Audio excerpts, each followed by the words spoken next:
السلام علیکم اسٹوڈنٹس، میں نے آپ سے وعدہ کیا تھا کہ اب اگلی کلاس میں آپ کو سید ضمیر جعفری کی نظم محنت پڑھاؤں گی. تو میرے پاس کچھ لوگوں نے اپنی قیمتی آراء اور تبصروں سے مجھے نوازا، میں ان کی شکر گزار ہوں. تو ایک معزز ویور نے لکھا کہ سید ضمیر جعفری کا میدان تو مزاح ہے، تو آپ نظم محنت جو آپ کہہ رہی ہیں کہ اسٹوڈنٹس کے اس میں شامل ہے سلیبس میں، تو آپ کیسے پڑھائیں گی؟ تو بے شک سید ضمیر جعفری کا جانرے مزاح ہے، ہیومر ہے، لیکن انہوں نے ایک مکمل شاعر ہونے کی وجہ سے سنجیدہ موضوعات پر بھی بہت سنجیدہ نظمیں لکھی ہیں. سید ضمیر جعفری کی پہچان مزاح ہے. وہ کالم نگار بھی تھے، شاعر بھی تھے، مصنف بھی تھے، ریڈیو اور ٹیلی ویژن سے وابستہ بھی تھے. 1916 میں دینا میں پیدا ہوئے اور 1999 میں اسلام آباد میں ان کا انتقال ہوا. ان کی کتابیں معافی الضمیر اور نشاط طمع دو قابل ذکر کتابیں ہیں. ان کی مقبول نظمیں بہت سی درسی کتابوں میں شامل ہیں، جیسے کہ کھڑا ڈنر اور کراچی کی بس میں سفر ہو رہا ہے. مزاحیہ نظمیں ہیں، طلباء و طالبات اس سے آگاہ ہیں، بخوبی جانتے ہیں. کراچی کی بس میں سفر ہو رہا ہے، میں کراچی کی جو بسوں کا حال ایک زمانے میں ہوا کرتا تھا، آج کل بھی وہی صورتحال ہے، لیکن چونکہ اس دور میں لوگ کوئی مرغا لے کے بھی بس میں چڑھ جاتے تھے، سامان لے کے بھی بس میں چڑھ جاتے تھے، پنجرے اور عجیب عجیب چیزیں، بکریاں بھی لے کے لوگ بسوں میں چڑھ جایا کرتے تھے. تو اس کو انہوں نے انتہائی مزے سے لکھا، اور اس کا ایک قطعہ میں آپ کو سنا دیتی ہوں. جو گردن میں کالر تھا لر رہ گیا ہے، ٹماٹر کی تھیلی میں ٹر رہ گیا ہے، خدا جانے مرغا کدھر رہ گیا ہے، بغل میں تو بس ایک پر رہ گیا ہے. کراچی کی بس میں سفر ہو رہا ہے. جو خوش پوش گیسو سوارے ہوئے ہیں، بہت مال چہرے پہ مارے ہوئے ہیں، جو کچھ بھی میک اپ کر کے لوگ آتے ہیں ان کا بسوں میں کیا حال ہوتا ہے، کالر پھٹ جاتا ہے وغیرہ وغیرہ. کھڑا ڈنر انہوں نے بوفے کے بارے میں لکھا. پہلے تو ادب و آداب ہماری مشرقی تہذیب میں یہی تھا نا کہ دسترخوان پہ کھانا کھلایا جاتا تھا، اور مہمانوں کی تعظیم اتنی زیادہ ہوتی تھی کہ ان کے ہاتھ دھلائے جاتے تھے سلفچی سے. اسٹوڈنٹس اکثر مجھ سے سوالات کرتے ہیں یہ کیا چیزیں ہوتی ہیں، تو میں ان کو بتاتی ہوں. تو آپ تو اس سے آگاہ بھی نہیں ہوں گے، حالانکہ ہاتھ دھونے کی آج کل بہت زیادہ تاکید کی جا رہی ہے، تلقین کی جا رہی ہے. لیکن سلفچی سے پہلے مہمانوں کو باقاعدہ ہاتھ دھلائے جاتے تھے، اور اس کے بعد ان کے سامنے کھانا پیش کیا جاتا تھا، اور کھانا اپنے ہاتھ سے ڈال کے ان کو دیا جاتا تھا. اور پیچھے میزبان جو ہوتے تھے وہ کھڑے رہتے تھے کہ مہمان کو ذرا سا بھی ہلنا جلنا نہ پڑے، اسے کوئی تکلیف نہ ہو. اس کی پلیٹ وہ منع کیے چلے جا رہے ہیں اور وہ ڈالے چلے جا رہے ہیں، نہیں اور کھائیے اور کھائیے اور کھائیے. لیکن زمانہ بدلنے کے ساتھ ساتھ جیسے جیسے لوگوں کے پاس ٹائم کی کمی، وقت کی کمی ہوتی رہی، انہوں نے کہا آئیں گے خود ہی کھائیں گے، سیلف سروس کریں گے. تو پھر یہ بوفے وجود میں آیا. تو پھر انہوں نے کھڑا ڈنر کے بارے میں کہا، برائے قتلہ ہائے ماہی چھری کانٹے سے لڑوایا گیا ہوں، مٹر کے واسطے جبکہ مٹر گشت تو آلو گوشت میں پایا گیا ہوں، مشقت ضیافت کے بہانے در حقیقت، ضیافت کہتے ہیں دعوت کو، ضیافت کے بہانے در حقیقت مشقت کے لیے بلوایا گیا. تو یہ اس طرح کی نظمیں ہیں، اور اگر آپ لوگ کہیں گی تو میں وہ بھی پڑھا دوں گی. لیکن آج جو میں ان کی نظم پڑھا رہی ہوں وہ ہے محنت، اور وہ ایک بہت سنجیدہ نظم ہے محنت کی عظمت کے بارے میں. بچپن سے شروع سے آپ نے سنا ہوگا اپنے پیرنٹس سے، اپنے ٹیچر سے کہ محنت کرو، پڑھائی میں، لکھائی میں، ہر چیز میں محنت کی عظمت. نامی کوئی بغیر مشقت نہیں ہوا، مٹا دے اپنی ہستی کو اگر کچھ آبرو چاہے، کہ دانہ خاک میں مل کر گل و گلزار ہوتا ہے. اس طرح کی بے شمار باتیں ہیں کہ محنت میں عظمت ہے، محنت کا پھل ہمیشہ ملتا ہے وغیرہ وغیرہ. لیکن انہوں نے جو اس میں نظم محنت میں جس انداز سے بیان کیا ہے وہ ان کا اپنا ایک الگ ہی انداز ہے. محنت پتھریلی پیاسی مٹی سے پھول کھلاتی ہے. اب وہ محنت کے نتائج بتا رہے ہیں. ہم آپ سے کہتے ہیں کہ محنت کیجئے. اب ہم آپ کو سید ضمیر جعفری کی زبان میں، ان کے انداز میں محنت، سخت محنت کے بعد جو نتیجہ نکلتا ہے نا، وہ کس کس طریقے کا ہو سکتا ہے۔ محنت پتھریلی پیاسی مٹی سے پھول کھلاتی ہے، کھیت کی ہر بالی ڈالی بن جاتی ہے، پھل پاتی ہے۔ مالی کی محنت، ایک مالی جو ہوتا ہے نا، گارڈنر، وہ پتھریلی پیاسی مٹی جو لگے گا کہ یہ بالکل بنجر ہے، جہاں کوئی چیز نہیں اگ سکتی، اس کو بھی وہ زرخیز بنا دیتا ہے سخت محنت کر کے، اور وہاں پہ پھول کھلا دیتا ہے۔ کھیت کی ہر بالی ڈالی بن جاتی ہے، پھل پاتی ہے۔ کھیتوں میں، گندم کے کھیتوں کی جو چھوٹے چھوٹے خوشے ہوتے ہیں نا، بالی کہتے ہیں ایک ایسے خوشے کو جس کے دونوں طرف گندم کے دانے نکل آتے ہیں۔ یعنی اگر کسان وقت پہ پانی نہ دے، وقت پہ بیج نہ بوئے، وقت پہ گندم نہ کاٹے، اس کی دیکھ بھال نہ کرے، اسے ٹڈی دل کے آفتوں سے نہ بچائے، تو وہ کراپ ضائع ہو جائے گی، وہ فصل ضائع ہو جائے گی۔ لیکن اگر وہ اتنی محنت کرے گا تو ہمیں گندم ملے گا، تو ہمیں چاول ملے گا، تو ہمیں راشن ملے گا، تو ہم کھانا کھائیں گے۔ محنت میدانوں کا سونا، چاندی ہے کوہساروں پر۔ کوہ پہاڑ کو کہتے ہیں، کوہسار ماؤنٹین رینج کو کہتے ہیں، کوہساروں ماؤنٹین رینجز۔ محنت میدانوں کا سونا، میدان لق و دق نظر آتا ہے، دور دور تک لوگ نظر نہیں آتے، وہاں پہ جانا بہت مشکل ہوتا ہے، دھوپ میں کس طرح سے کوئی سفر کرے گا۔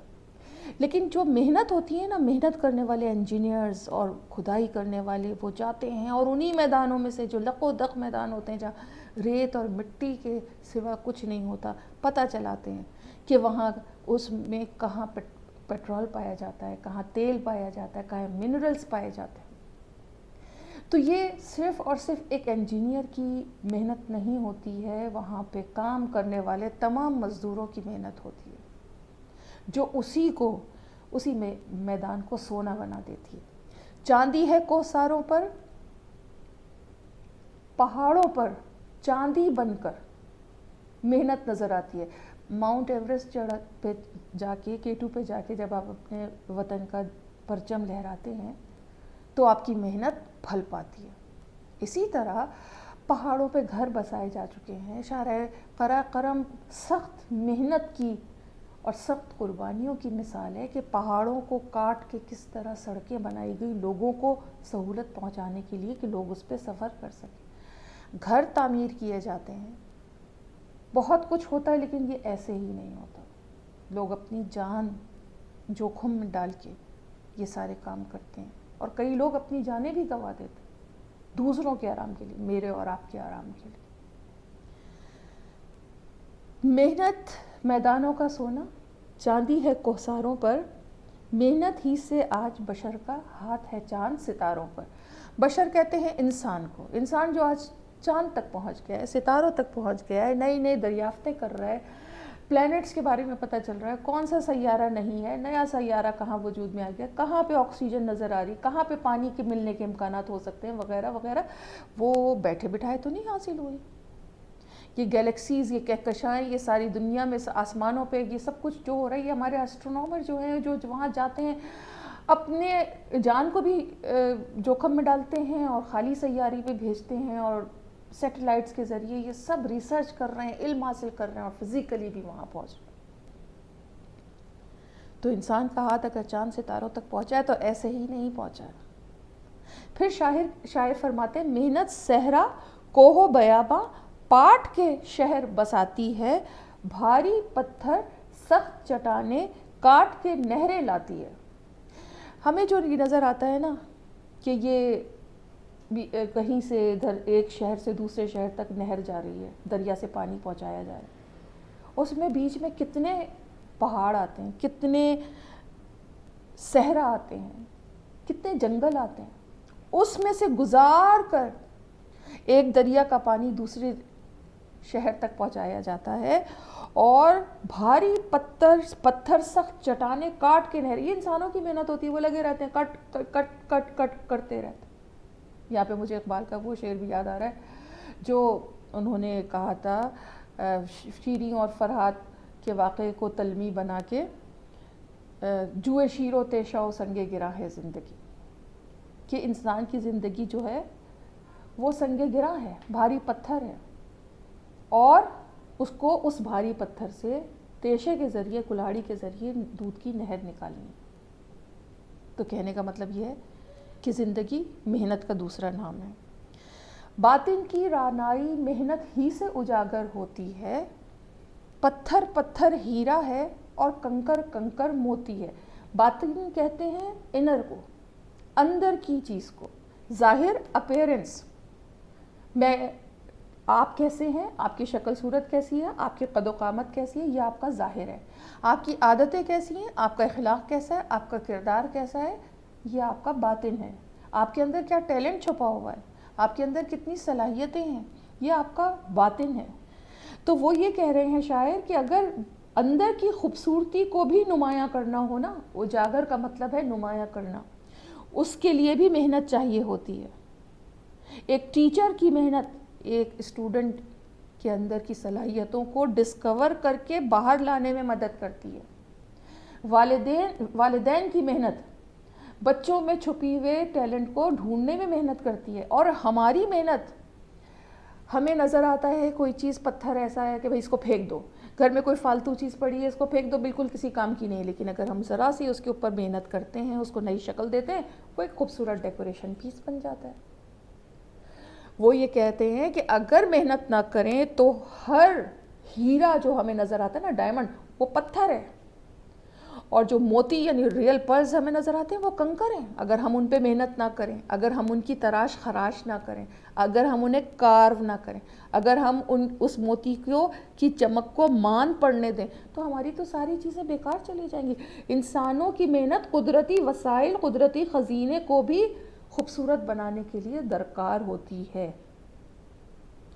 ہل ہتھی کے پیچھے پیچھے کتنی مٹی پھانکی ہے، تب گندم کی کوئی بالی اپنی کوکھ سے جھانکی ہے۔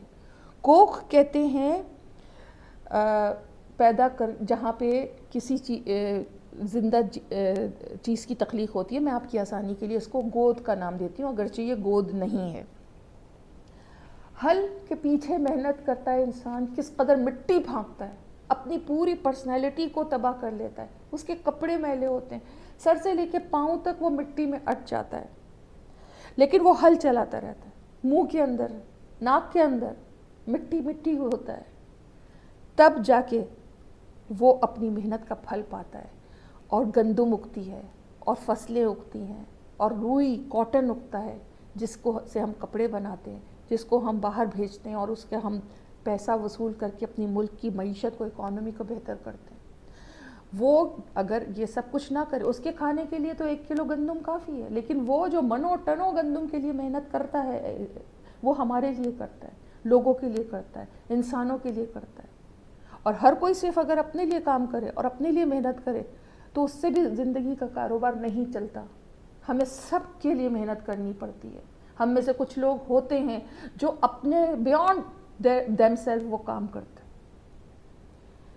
جانے کتنے کانٹے ٹوٹے ان کے ننگے پاؤں میں، گاؤں والے تب بیٹھے برگد کی ٹھنڈی چھاؤں میں۔ یہ جو برگد کا گھنا درخت ہوتا ہے، بینین ٹری کو کہتے ہیں، وہ جو گھنے درخت پہلے لگائے جاتے تھے، آج کل تو درخت لگائے ہی نہیں جا رہے ہیں۔